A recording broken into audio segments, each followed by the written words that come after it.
ഇല്ല, ഹേമ കമ്മീഷൻ്റെ റിപ്പോർട്ട് ഇപ്പം പുറത്തു വന്നിട്ടേ ഉള്ളൂ. അതിൻ്റെ വിശദാംശങ്ങളിലേക്കൊന്നും ഞാൻ പോയിട്ടില്ല. നിങ്ങളെപ്പോലെ തന്നെ നിങ്ങൾ പുറത്തുവിട്ട പത്രങ്ങൾ വരെ മാത്രമേ എൻ്റെ കൈവശമുള്ളൂ. ഈ വർക്ക് പ്ലേസിൽ ഒരാളും ഹറാസ് ചെയ്യപ്പെടാൻ പാടില്ല. അതാണ് വിശാഖ കേസ്. നേരത്തെ തന്നെ സുപ്രീം കോടതി ജഡ്ജ്മെൻ്റ് ഉണ്ട്, വളരെ ലാൻഡ്മാർക്ക് ജഡ്ജ്മെൻറ്റുകളുണ്ട്. ഒരു ആളും വർക്ക് പ്ലേസിനകത്ത് ഹറാസ് ചെയ്യപ്പെടാനോ സെക്ഷൽ അബ്യൂസ് ചെയ്യപ്പെടാനോ പാടില്ല എന്ന അഭിപ്രായക്കാരനാണ് ഞാൻ. സ്ത്രീകളുടെ കേസ് പ്രത്യേകമായിട്ട് ഇതിനകത്ത് കേസൊക്കെ എടുത്താൽ ഒരു അന്വേഷണമൊക്കെ നടത്തേണ്ടതല്ലേ? തൊഴിലിടങ്ങളിൽ സ്ത്രീകൾ സുരക്ഷിതരാകുന്ന ഒരു വലിയ മെസ്സേജ് അല്ലേ? അല്ല, ഞാൻ പറഞ്ഞല്ലോ, നേരത്തെ തന്നെ സുപ്രീം കോടതിയുടെ ലാൻഡ്മാർക്ക് ജഡ്ജ്മെന്റ്സ് ഉണ്ട്.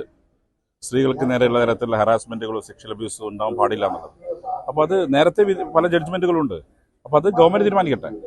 ഓക്കെ, പൊതുസമൂഹം ഇടപെടൽ അതിനകത്ത് വേണ്ടതല്ലേ? അല്ല, അതൊക്കെ പൊതുസമൂഹത്തിന്റെ പൾസ് അറിയുന്നവരാണല്ലോ എല്ലാ ആളുകളും. അപ്പോൾ ആ നിലയിൽ വരും കാര്യങ്ങൾ നോക്കാം. Let us wait and watch. ഒരു പ്രത്യേക ചട്ടക്കൂട് ഉണ്ടാക്കണ്ടേ? കാരണം അവരെ ഒരു സുരക്ഷയ്ക്കും എല്ലാം കൂടി. ഞാൻ പറഞ്ഞല്ലോ, ഈ ഹേമ കമ്മീഷന്റെ ജഡ്ജ്മെന്റ് ഞാൻ വളരെ ക്ലോസ് ആയി ഒബ്സർവ് ചെയ്തിട്ടില്ല. അതിന്റെ എന്താണ് ഫൈൻഡിങ്സ്, എന്താണ് റെക്കമെൻഡേഷൻസ് ഒന്നും എനിക്കറിയില്ല. അപ്പോൾ അത് റെക്കമെൻഡേഷൻസ് എന്താണെന്ന് ഗവൺമെന്റ് ഡിസ്കസ് ചെയ്യും. അതിന്റെ മുകളിൽ ഇനി നിയമസഭയിൽ വല്ലതും വരേണ്ടതുണ്ടോ ആ സമയം ഡിസ്കസ് ചെയ്യാം. അത്രേ ഉള്ളൂ.